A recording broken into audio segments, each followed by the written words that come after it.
get myself out of my discombobulated state, and that's from the trauma that I've experienced, to be able to document stuff myself and put it on YouTube. I would do it, but I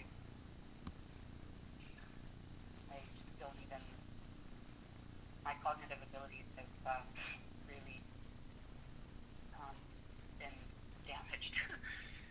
It's hard to think straight when you're in the midst of stuff, and like I said, whenever I start doing something positive or moving forward, they do something else that causes more trauma, or a situation where it's incapacitated me, and I can't move, basically. I can't process anything except for the trauma at the time. So. Right. It's a traumatic experience, to say the least. I was gonna say, have you built yourself a timeline yet? What do you mean? Well, usually when people contact me, I talk to them about the gang stalking they've been going through, and I sort of, sometimes they, like you've been teaching me a lot of stuff, just telling me about your story.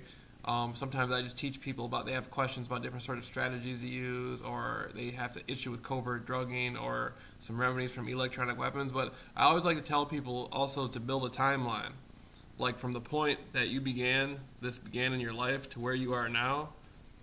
Like keep it. Yeah, documenting most of it with my phone, like and stuff.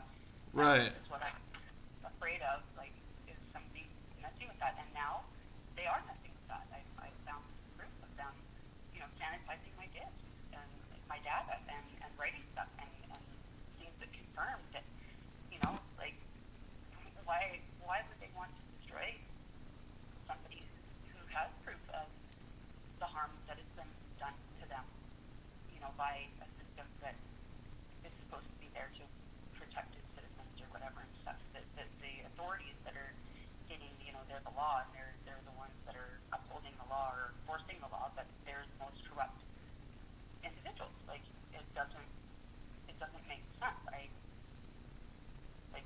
The only thing I can think of is just how corrupt they are themselves, and the reason why they need to cover it up is because they don't, like, the things that the government and stuff is doing, it would be like such epic proportion of damage to the government system if this information was to get out, and like it would just totally devastate the system. So they have to somehow be able to do damage control, but I mean, to the point where, you're raping women or letting things happen to women like this and other people, like, that you're murdering them. Like, if they're that corrupt, like I've always known there's been a lot of corruption, especially in this town, but just the extent that I'm realizing and coming into the knowing of it is more than my brain can process. Right. Well, I'm glad we got to connect, and you at least got to talk about some of this stuff and get it off your chest. I really feel going out in nature might help you a lot. Just going on some nature walks for a couple hours a day. Because of my trauma and stuff, I already had issues with the reason why I had a dog in the park was for I have trauma issues, so it's hard for me to go outside without the comfort of my companion animal or a car, and this Right. is how they've used it to target me, is taking my car and killing my dog and stuff, and it's with the added stress of the stalking and harassment and more trauma and the death of my dog. It's made it impossible, and they know this. And like I said, I've gotten to points where I've started to go out and do things or whatever, and that's when something else happened. And with the drugging and the situation that happened, like I said, I've barricaded myself inside my house. Like I'm just afraid of, Afraid. I'm going to do it, drug again, and like, I'm terrified. And with all this stalking and stuff that's going on, and the people that are involved, like, I don't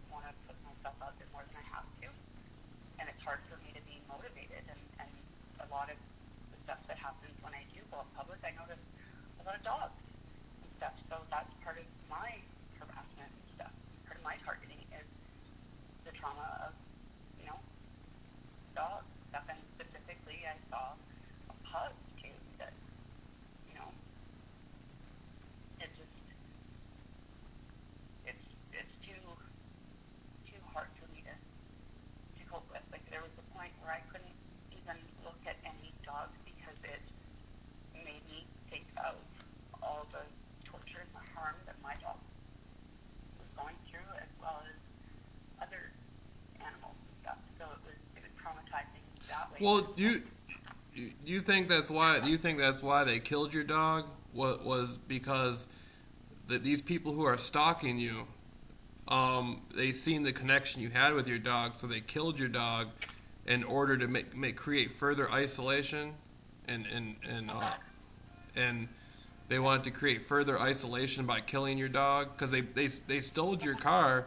Then on the anniversary, they burnt your car up, and you just stated that you didn't feel safe going out into nature without your car. You know, it's a safety thing, and they stole your car, destroyed the windows out of the car, then burnt the car up on the anniversary that it was stolen, and your neighbors were mimicking you about it, you know, kind of like a threatening type of way. Then they murdered your dog. They've killed your dog, and your dog was a close safety thing to you. So it sounds like the people who are stalking you are destroying, you know, they killed your dog and they destroyed your car. They're really trying to cripple your sense of security. Yes, and the neighbor that I told you that was laughing and harassing and stuff, she has a little dog, and she even said to me one day, she goes, "At least I have a dog." And she knew the people who took him and had him, and there was many people, like my own brother. Wait, hold. So your dog was killed, and it definitely had to do with the stalking that you've been going through. But your dog was killed, and then after your dog was killed, your neighbor told you that your neighbor said, "Well, at least I have a dog," like mimicking your dog being killed. Yeah. Okay, all right. And she even told me that everybody knows that they can do anything they want to me because they all know that the police will do nothing about it. And Right. So you're just like, people can just come along and steal your car and burn your car up and kill your dog, and everything's all good because nobody knows anything. No one's going to do anything about you being stalked, and no one's going to do anything about you being stalked. So anybody can just target you and kill your animals and burn your car up and do all this stuff. Yep. Wow. Whoa. That's deep. That attacked me when I was getting out of the cab and laughed at the fact that I didn't have a car, and the clear message is, "You're next." Ha ha. And she's laughing. And then she told you were next after your dog was killed? No, when my car was set on fire in September. Yeah, you're right. Your car was burnt up on the anniversary that it was stolen, and then somebody told you were next? Yep, she says that sent a clear message, like, set my car on fire, and the clear message is, "You're next." You're next. I was threatened, and I was already threatened with the fact that even if I won my dog in court, that neither one of us would live to see that day. And I was told that I was being watched. And now, as I understand exactly, you know, who's been watching me, I've known it anyways, and there's been lots of confirmation. But now having it in the police file and stuff, stating that, you know, the National Security Agency is watching me and stuff. Why? Because I'm a victim, and they've provoked me and refused to exact justice and stuff and do their job and traumatize me so much and cause reactions that you know, other people witness and go, "Oh yeah, she's like unstable," and my own, you know, fear and trauma and stuff, you know, of trying to get help and feeling so helpless is just like, I honestly believe that the neighbor has been helping the police all along. I think she's one of the people that have been moved in here, because she moved in here shortly after I did. And she's also, I lost my keys out of my place at one time, and I called the alarm and locksmith guy. It took him 45 minutes to get in here, and he says, your lock is really in a good place, like it's really hard to break into and stuff.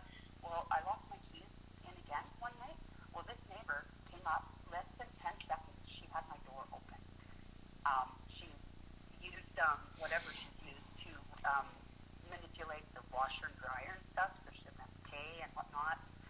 And the police have done nothing. And I asked them to help me get a peace bond and stuff. They won't. But yet she's, that incident was specific in the report that the police notified police about me, and my car just been set on fire, and she attacked me before I could even get out of the cab at my own entrance, where hers is on the other side in the front of the building, mine's in the back, and yet I'm the criminal. Wow. What have you thought about now? Have you again? I ask this. Have you thought about just leaving and moving to like not just a little ways away, but just getting far enough away, or are you like the area you live at? You grew up there. That's your life. You don't want to leave, type of thing. Yeah, well, I can't. Anyways, I don't have the means. I'm spiritually, financially, and emotionally bankrupt, and it doesn't matter because the individuals involved and with the police being involved and stuff, the police have done this to me before. This is how it all started, putting me in jail, wrongfully taking me out of my home, and moving and stuff, and they've been trying to get me to move. And what Wow. I've been able to find as far as research and stuff, it doesn't matter. It follows you where you go, and it'll start up right when you move, and like their goal essentially is to make you homeless with no money and no support system, so it's easier for you to quote unquote disappear. And Yeah. Yeah. that's, and the police have even said that to me, like move and this and that and blah blah. And I talk out loud a lot because I always talk to my dog and stuff, and I'm trying to break the habit of talking out loud because there was just before this incident with the with court in September, I was getting a friend to help me serve the person with the court document. Well, I was so paranoid about everything that was going on, and I remember saying out loud, "Oh, Christiane," because I was telling people, I'm terrified to even put my face under the water in the shower because I'm afraid someone's going to come into my home or whatever. And I remember saying, Christiane, you need to really just get a grip, and nobody's going to see you when you're having a shower. I was in the shower one day, and 2 police officers entered my home. So. Wow. While you were in the shower. Yeah, and knowing that I do say things out loud and stuff, and that they were surveilling me and stuff, illegally, for what reason? Because I've had lots of crime happen, and I'm fighting for my dog. Well, that just didn't make any sense. But, knowing that I say these things, and they were very aware of that fear and stuff, and then I get to the point where it's like, okay, you're just too paranoid. No, nothing's going to happen, and then that happens. Like, and just other things where. So it sounds like you're being viciously stalked, and everybody's trying to make you look like the bad person. Yeah, and I said, how does it come out to, this situation? Because I've Wow. sold my dog. I've known her for a long Yeah, time. I mean that's pretty incredible that you've been having your cars stolen and windows smashed out, and on the anniversary they burnt the car down, and your neighbors telling you the same thing's going to happen to you, and people are running around killing your dog and stuff, and you're a single woman, and then no one's going to help. I mean, it leaves me speechless. Yeah, it's yeah, it's disturbing, very disturbing. Yeah, it's off the wall, that's for sure. It's really off the wall. And then you said you might have been being drugged at your home? Well, I was, and I had witnesses to certain things, and I remember one day, which actually made me suspect this, and this is before I came across the information of the drugging and all this stuff. There was a water bottle, and I was like, I don't remember pouring that in there, because I used the Gatorade bottles, and I put water with Neo, and I put a bunch of them in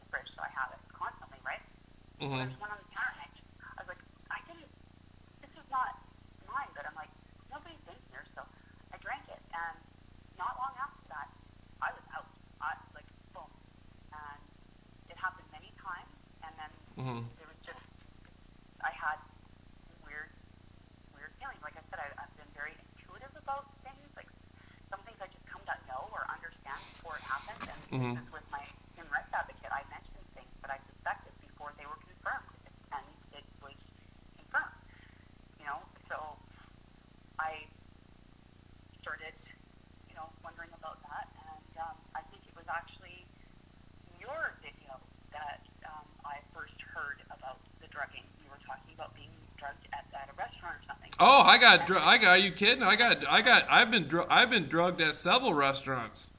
My food has been. I've gone out to eat and paid my own money to eat at a restaurant and had my food drugged with drugs. I didn't even know. One time I thought I was gonna die. well, I was yeah, walking around going to restaurants eating, and people were coming in there, and somehow they were working with the restaurants, and my food was there was people putting drugs in my food, and that while I was being stalked. yeah. Well, ever since this happened quite a few times, and there was people even who would come by, and my brother was here one day, and I was talking out, but he witnessed things that were going on too, and I never said anything with certain things that were happening because I thought, oh fuck, no, until my brother was sitting here one day, and I was seeing flashes coming through my window, Hmm. like somebody's pictures or something, and I had a friend here. I wasn't saying anything for 3 days. And my brother came over. My friend went to his place. My brother and I are sitting here, and I see a flash. I didn't say anything. My brother goes, "Did you see that?" And I went, "You saw that?" And then when my friend came back, he said, "Yeah, I noticed that too for the last 2 days." And he says, "And I've been hearing like people outside your door and stuff." And I said, "Yeah, I heard that too, but like I didn't want to say anything because I didn't want to upset you." I said, "No, please, if anything like that, if you notice it," I said, because 9 times out of 10, I'm sitting here in my head going, "No, you're crazy, Christiane," and I'm doubting myself. So please, it would make me feel better if you acknowledge. And it's just with the drugging and stuff like that, I started barricading my door and not going out much. And then since then, I haven't really had those situations happen where I'm, having a piece of the water and then all of a sudden, bam, like, and then waking up a long time after, confused. And the day that I woke up, and a woman knows if they've had sex, and I don't sleep with anybody, especially with what's been going on. I've been too traumatized.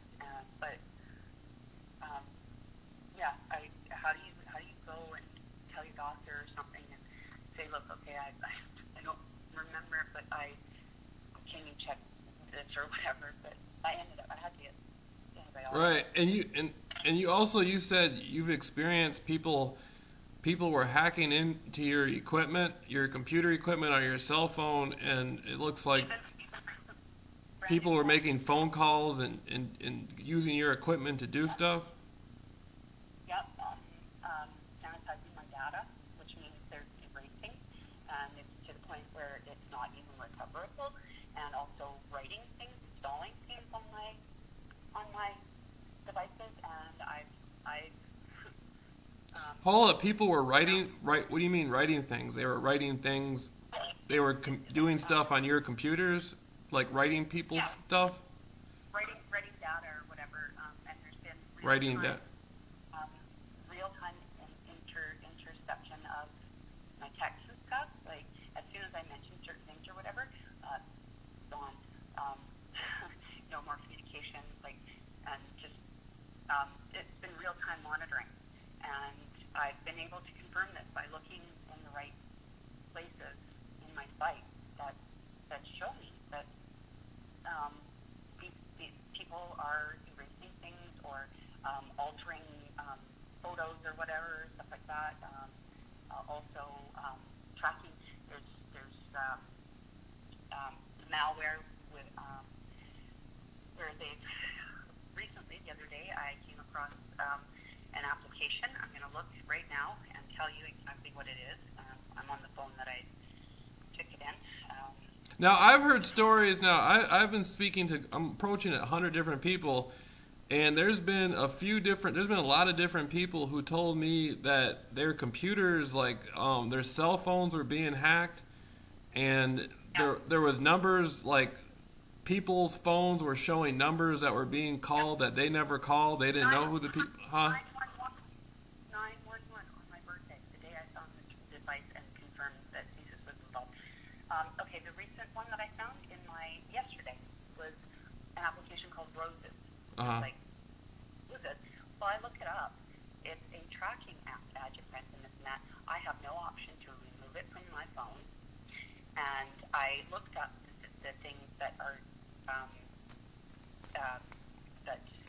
associated with this, and it's an application, a system that is given to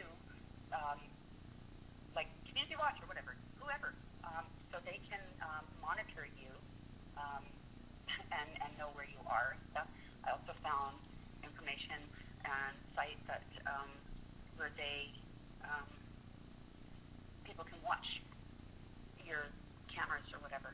There was a woman I was speaking with, and she said that her somebody was hacking using her computer or her IP address, and they were making like phony Facebooks and stuff. And yeah, all my social media stuff's been hacked, and there's been a lot of my friends, lots of different accounts with their names and stuff, and yeah, there's like I couldn't even begin to tell you just how much and how discombobulated, polluted the situation is with regards to the things that have been going on. But I'm very intelligent, and I've been able to learn a lot of things that I didn't know before, and that's where I'm thanking you and others for posting information and stuff that you have to help guide me in the right direction. But I've somehow just known where to look, and or I should be doing this right now, and I find the proof, and I've been able to document these things. And right. I'm very aware of things, and this is the reason why I try not to pay too much attention when I do go out, because it's intense. But I do document what I can, and also I suspected when the surveillance started specifically with the intense surveillance through CSIS or whatever, there was a Wi-Fi network called Zoom. Well, the day that I found the device and got confirmation that CSIS was involved, that Wi-Fi network is gone, and now it's under mystery ban. So, yeah. I've found data stuff on my phone of the programs they use for infrared scanning of you in your home, positioning, and hold up. Before we move on to that, let me ask you a question. You said you were in jail for 4 months for something you didn't do? Yep, and it was proven. They were trying to get me to do a plea deal, and I said, no, I didn't do it. And I said, I don't want to be let out until it's dropped. And everything was proven that it was all malicious. But I spent 4 months in jail, and my lawyer said, you don't even have a criminal record, and criminals who have like an extensive criminal record would not even spend a day in jail for this. Like, every time I talk to my lawyer, he's like, the more I look at your file, the more this upsets me. And I just said, like, and to make a point of how ridiculous it was in the situation I was in, I told them at the jail and stuff, I said, I do not want to be let out until you drop all these charges, because I didn't do it. And at this point, I have no home to go to.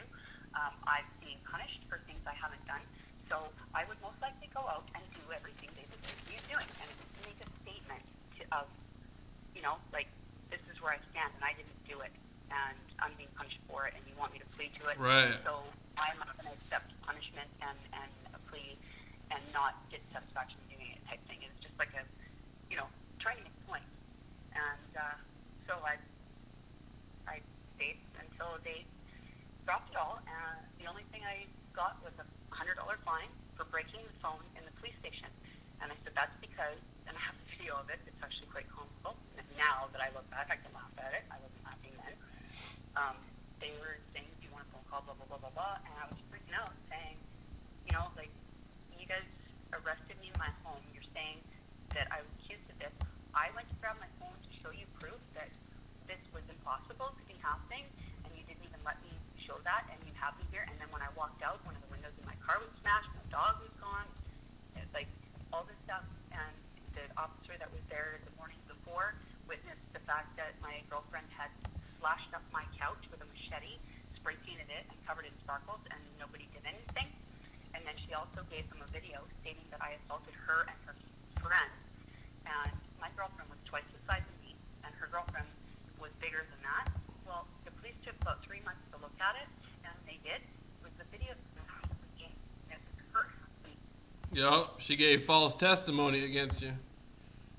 But she gave evidence stating that I assaulted them. You now. It showed clearly they assaulted me. Right. Right. Yeah. That's common. That doesn't surprise me at all. And they dumped out my ex's ashes from his urn. They kill my dog. They disrespect the dead body of an individual who they didn't know, who was an awesome person in life. But the lengths that people will go to hurt someone, to disrespect the criminality of it. Yeah. The criminality of it, the conspiracy of the criminal conspiracy of it, the criminality of it is it's mind blowing when you really look at somebody's life who's being gang stalked, and you look at the criminality and the nature of everything that's happening to them. Cars stolen, dogs killed, cars burnt up on the anniversary, being drugged, technological devices being hacked and used without your consent. People putting you in jail for stuff you didn't even do.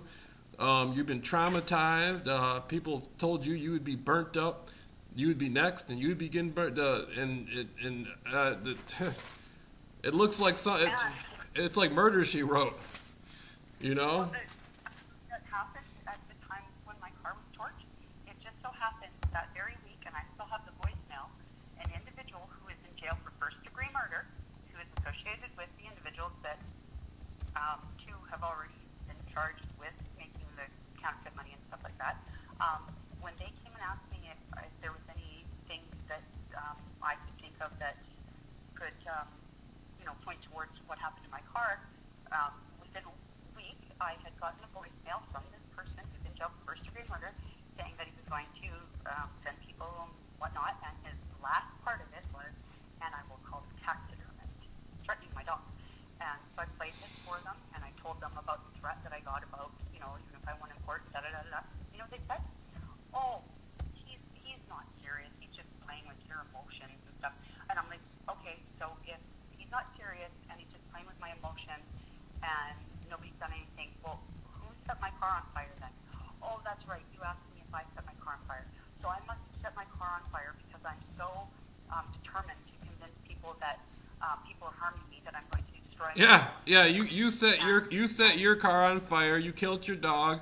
You attacked a woman with a machete. You hacked into your own devices. You've been stalking yourself for God knows how long. You did it all. Yeah. Right. You're paranoid. I'm just messing.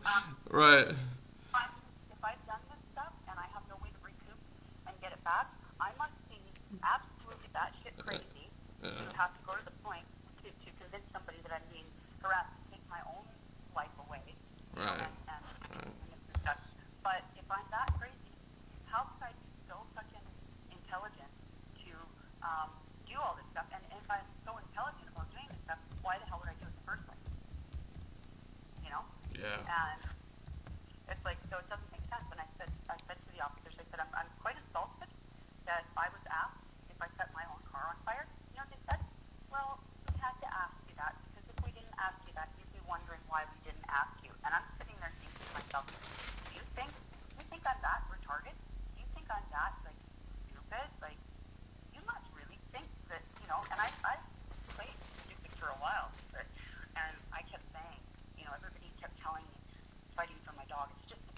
I dog. And I said, listen. it's a dog. There's a whole lot of shit going on for it to be just a dog. More than I've realized that it's been about more than just the dog. I'm an authority. I'm an authority on the subject. I'm going on 100 people, and your story is your story is the things the strategic implementations of it are identical to how it's happened in so many other people's lives systematically. And I've been I could go on. I could be on a microphone for 10 hours talking about gang stalking because I've heard so many different people from around the world, all their stories, and it's been happening to me for 3 years. So I don't doubt you for a second. I really don't. I'm not there. I wasn't there when it happened, but I don't doubt you for a second.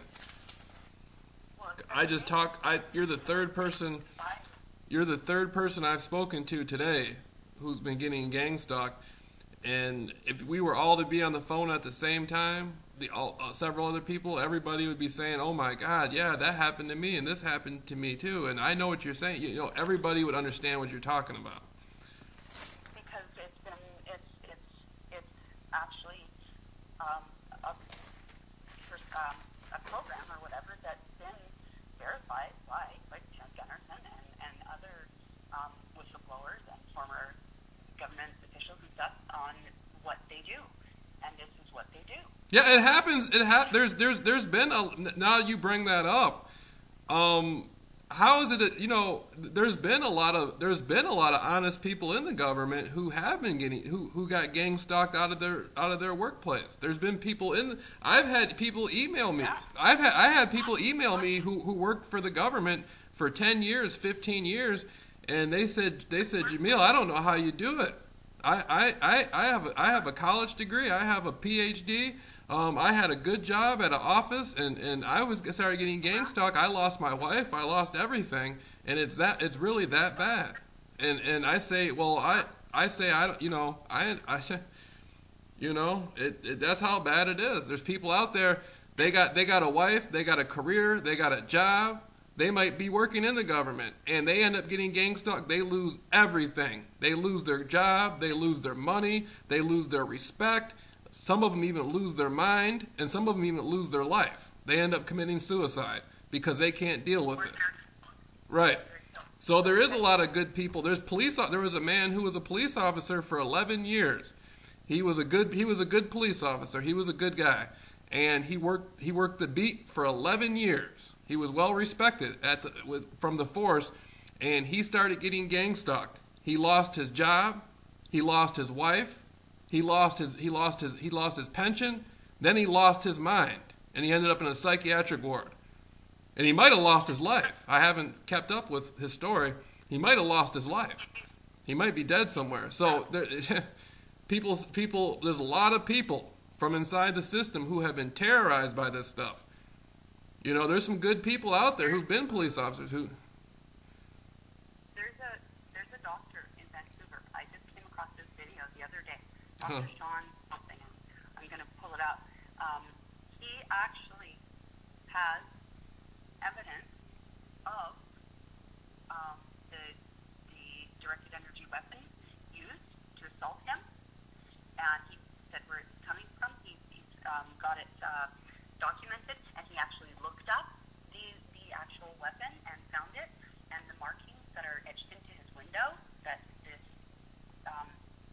microwave energy or whatever was coming through, it left the mark of this weapon. I'm just pulling up on my other phone here to I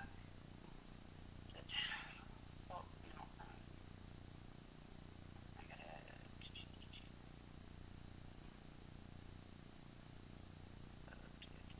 I've got a video open on that one. I'm going to leave that one. I'm going to do it on this one. It's Dr. Sean something. I'm going to find it. Hey, you know who Dr. John Hall is, don't you? I was actually listening to him, Dr. John Hall, on Targeted Individuals with Ella Free, the January 21st, 2017 episode when you... Hey, you think I can be hard like Dr. John Hall one day? Not that hard. Not that hard, huh? Well, I don't know if it's hard. The word hard would be.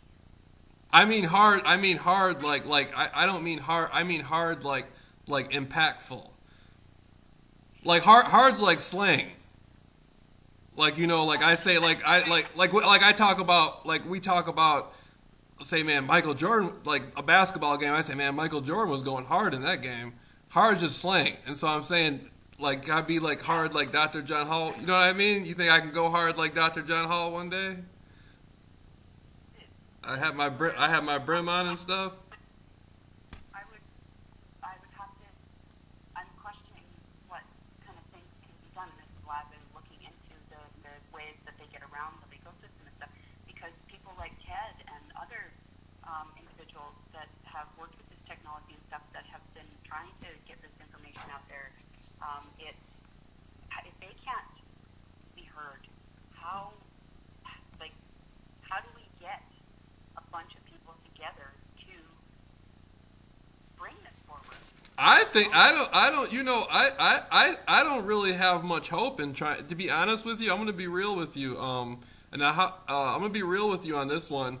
I'm not too concerned, you know, with trying to get it into a thing where everybody's going to have that miraculous day in court or something like. I think we should just kind of get away. I think it would be cool for some of us to get together and go on like a big camping trip or a big hiking trip and keep a little small network, a little community of people who can look out for each other and help each other, and people become more stronger and more important as individuals.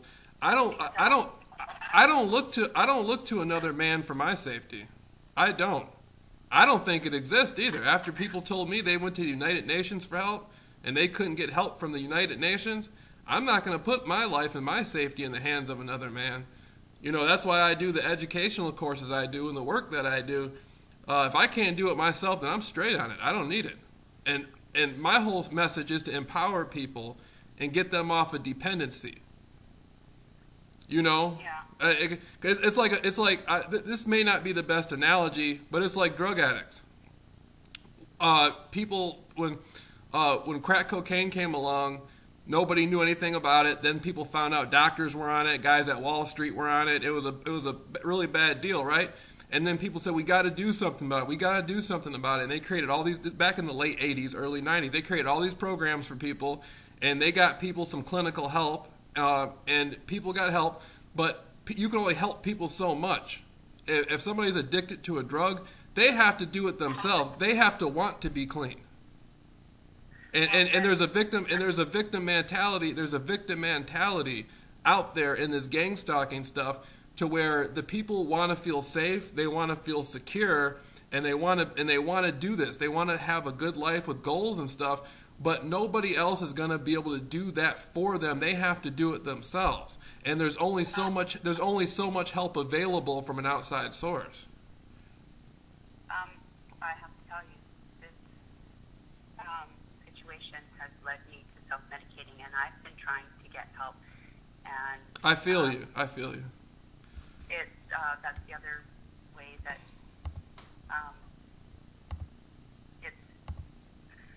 they're trying to discredit me, and it doesn't seem to be any solution, as hard as I've tried. And I've tried to explain these things to people that I've been trying to get help, and now I understand that, you know, and what Jesus has put in place for it to destabilize you and make it so you cannot do anything, that you're discredited, and nobody, you know, like, nobody will help you. And I've tried to explain to my doctor and stuff, like, I don't want to be doing this, but I don't know what to do. I've not been able to get any help as far as therapy or feeling safe and secure, and I don't know how to cope, and like, I don't know what to do. It's you know, how am I supposed to do something when I'm being socially undermined?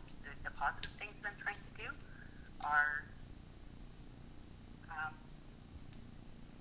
being either curtailed or just altogether prevented.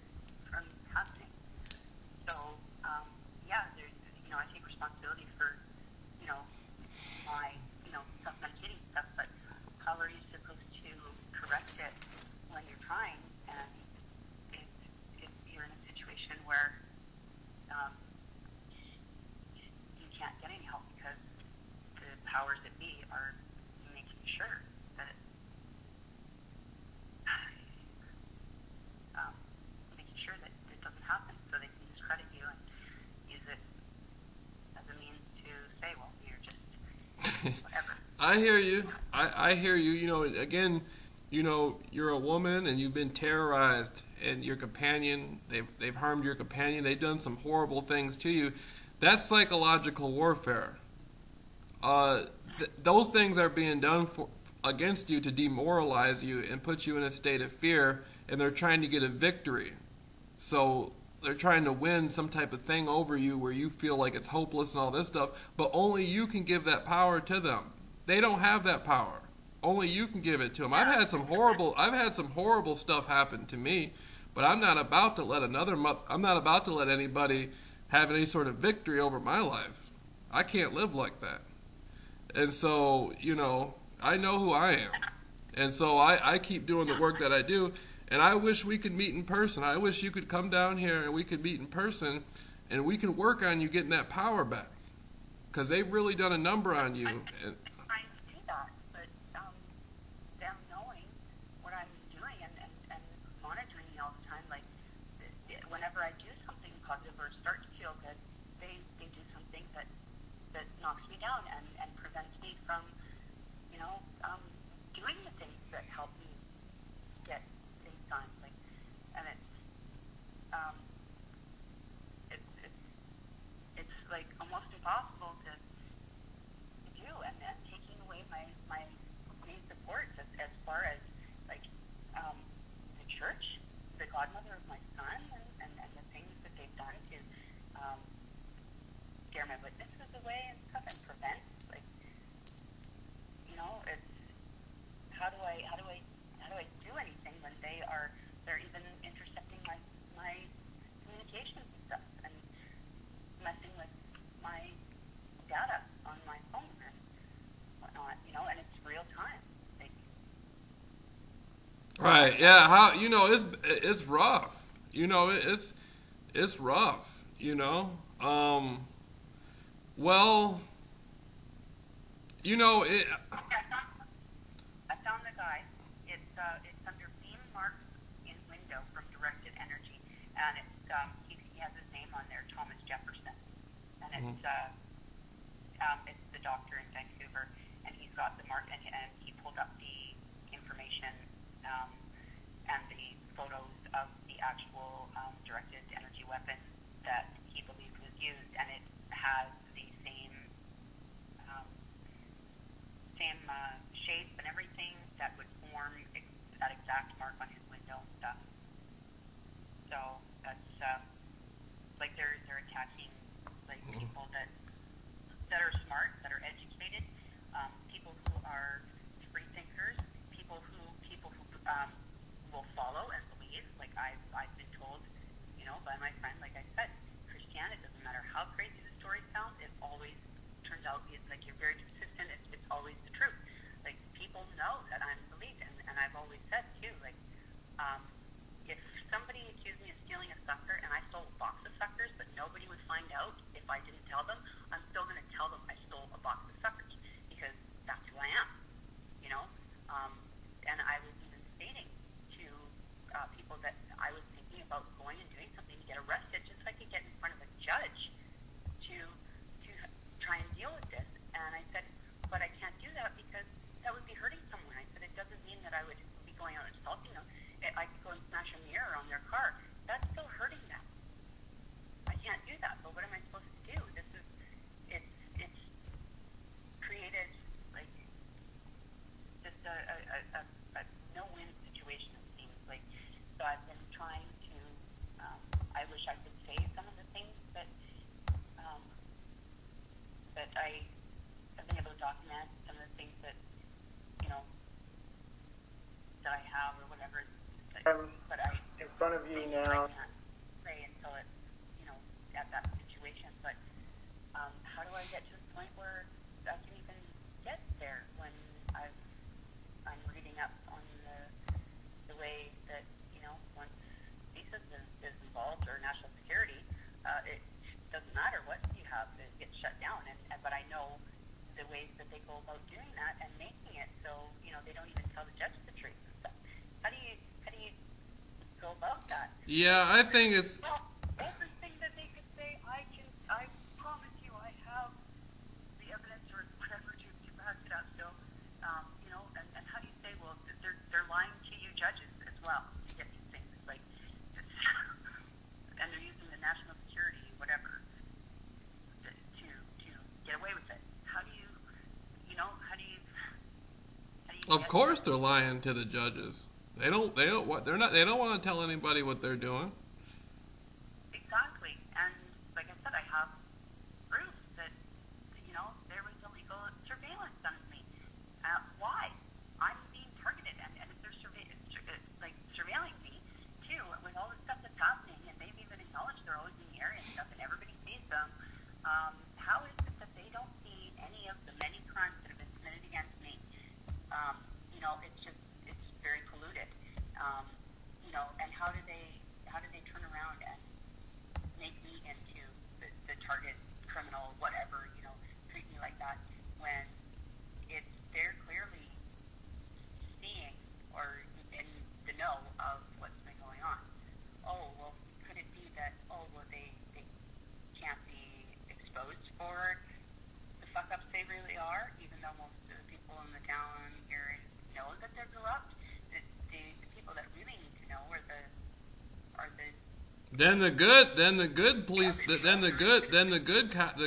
the real police officers end up getting thrown off the force or end up getting stalked or terrorized themselves. That's why a lot of the police officers don't want to do anything about it, is because they know if they actually do something about it, then something bad might happen to them. Well, that's happened to that. The real police officers end up getting stalked, or they lose their pension or something, and they can't put their kids through college, and so it turns out to be a bad deal for them. And so that's the downside to it. Well, there's another thing that an individual here in BC that's had experiences with corruption within police to the point where he witnessed officers murder a girl, and what they've done to him. And if you would like to see just how messed up it is, how much the system protects these people, look up Lonnie Landreth in Quesnel, BC. Who? Lonnie Landreth. Okay. I never heard of her before, but I'll check it out. No, it's a guy. It's a guy. Oh, it's a guy. Okay. Lonnie. Lonnie Landreth. Okay. I thought you said Yolanda or something. All right.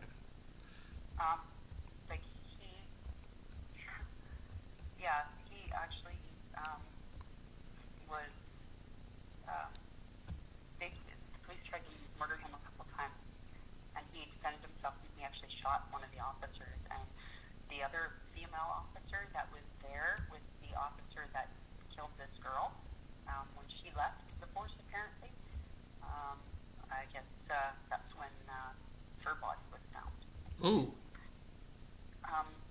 There was a female police officer that was with this other male police officer, Uh-huh. and she witnessed the male police officer slit the throat of this girl and murder her.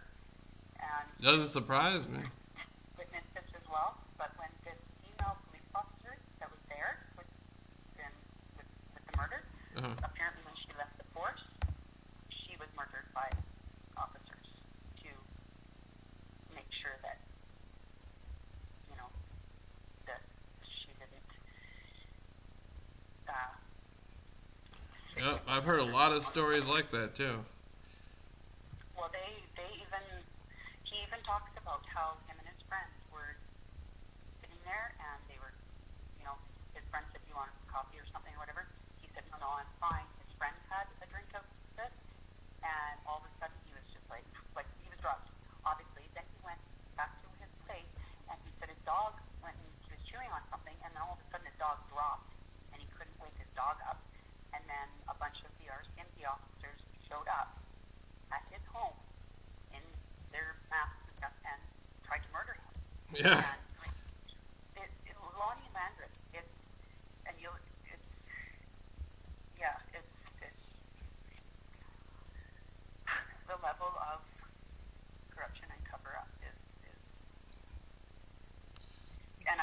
It's a horror show, is what it is. I've witnessed my own experience, like I said, and all I will elaborate on as far as what I witnessed is being supplied drugs by a police officer in his home, at 14, 15 years old, like partying at this guy's place, and also just other things that, like, I know for the corruption goes. Well, don't get me in too much trouble now. You know I'm interviewing you.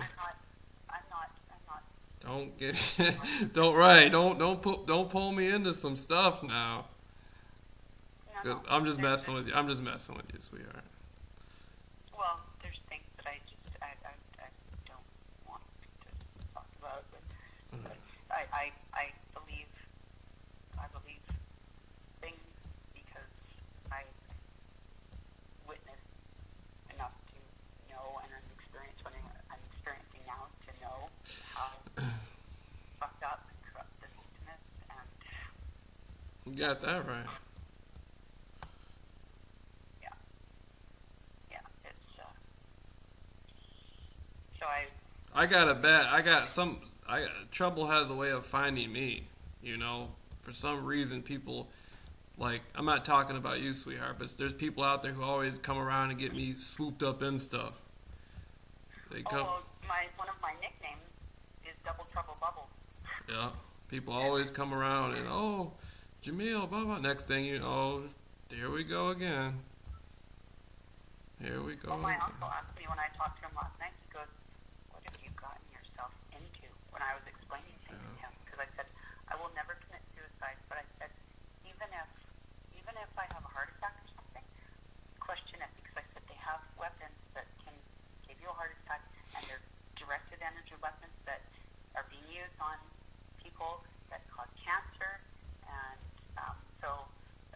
question it, but I will never kill myself. So just so you know, and I'm under surveillance, so if anything happens, you know who's responsible. Well, there's a woman who is being gang stalked, and she works suicide prevention, and she's been helping me to learn more about she said the best thing I can teach somebody is to get them defocused, get them brought back to the moment, and get them in, and get people focused on something. So, finding a new hobby, huh? Have you come across Connie Marshall?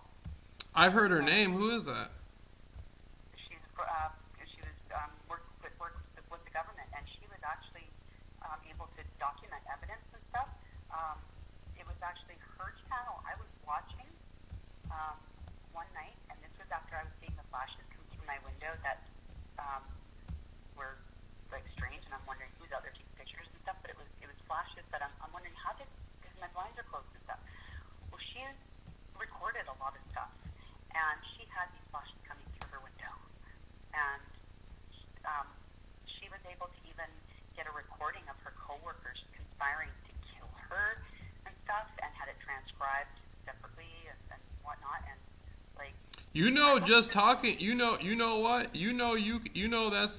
That's conspiracy to commit murder. If I was to be, I know somebody. Oh, I don't know them personally, but I know of somebody when I was growing up, and it was a grown woman too who worked. She worked at a church full time. She was a church-going woman, and she listened to a phone conversation of two people planning to kill somebody.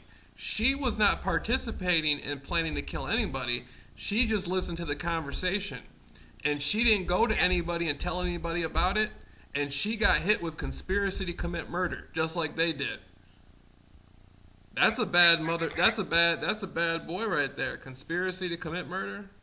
That's about the same as doing it.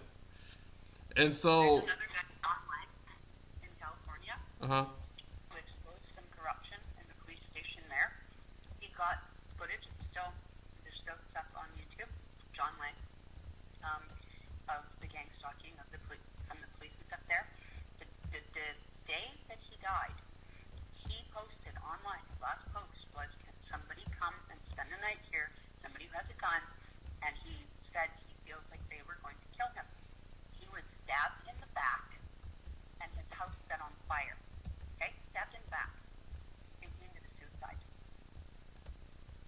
Yeah. He, Yeah. he stabbed himself in the back and lives in somewhere. Yeah. Stabbed himself in the back. Yeah. Yeah.